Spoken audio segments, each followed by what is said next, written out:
आज ममता दिवस को आपण मानक स्वागत। आपण माने एठरे केते जण गर्भवती आ प्रसूति माँ बसिचनी समस्ते किछि किछि जानि थिबे माने गर्भधारण समय रे आमे कोन कोन पालन करबा उचित कि न उचित हैला हेले मु आज आपण को कहिबी गर्भवती समय रे केउ केउ माँ विपद अवस्था रे गति करि थांदी जे को माँ को विपद संकुल माँ बोली कहिबा बा हाई रिस्क मदर बोली कहिबा जानचनी आपण माने का कहिया जानचन किछि जानि नांदी ना। प्रथम कथा होची जो माँ 18 वर्ष रु कम होइथिबे बा 35 वर्ष रु ऊर्ध्व होइथिबे तांको आमे हाई रिस्क मदर बोली कहिबा बा विपद संकुल माँ बोली कहिबा। आउ जो माँ 140 सेम रु जार उच्चता कम होइथिबो तांको भी आमे मध्य विपद संकुल माँ कहिबा। आउ जेउ माँ माने 4 थर गर्भ धारण करिकिरी 5 थर गर्भ धारण करिथांदी तांको मध्य कहिबा। जेउ मांकर गर्भ धारण समय रे बारंबार ज्वर आसी तांको मलेरिया ज्वर होय तांको मध्य विपद संकुल कहिबा। तापरे हमर जार गर्भपात 3 थर रु अधिक होइथाय तांको मध्य विपद संकुल कहिबा। तापरे जेउ माँ थैलेसेमिया किंबा थायराइड रोग थिबो तांको भी कहिबा विपद संकुल माँ।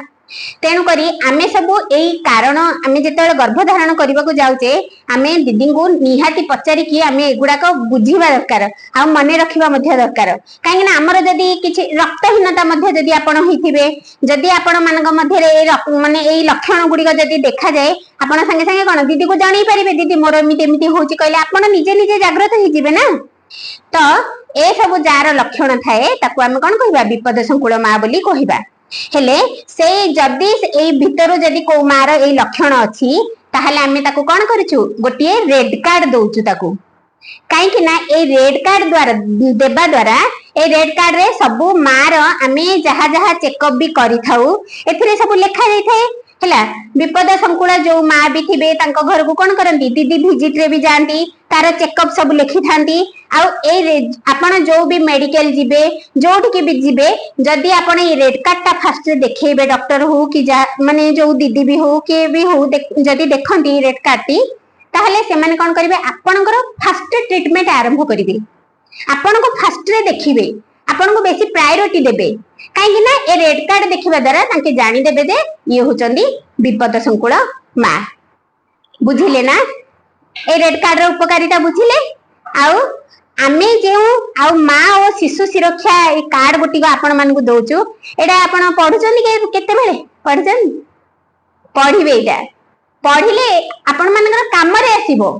आपणकर एटा फास्ट टू लास्ट ए खाता हैला ए बुक माँ और शिशु सुरक्षा बुक एथिरे विपद संकुल किए नाही आपण माने गर्भ समय रे कोन करिबा दरकार कोन खाइबा दरकार हैला। आपण माने एठी काहे आछनी आमे सब कहि थाउ ना आयरन खाइबो कैल्शियम खाइबो एडा खाइबो साग खाइबो गुड़ खाइबो अंगनबाड़ी रे आपणकर माने ओजन बढ़िबा पई आपणकर शरीर सुस्थ रहबा पई कोन दिया होची छतुआ दिया होची चना लड्डू दिया होची सब किछि अंडा दिया होची सब किछि दिया होची कि नै।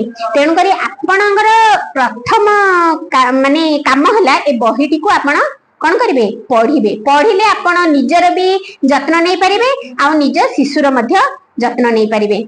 बुझिले ए माँ और शिशु सुरक्षा कार्ड विषय बुझिले ना। आउ रेड कार्ड विषय बुझिले रेड कार्ड टी आपण ए बही पढ़िले मु एबे जहा जहा कहिली आउ ए बही रे मध्य लिखा है कि किए विपद संकुल माँ बा किए हाई रिस्क मदर हैला। ए हाई रिस्क मदर को आमे कोन करि थाउ ए रेड कार्ड गोटी को देई थाउ जहा द्वारा तार कोन ट्रीटमेंट फास्ट होबो। बुझिले। Thank you.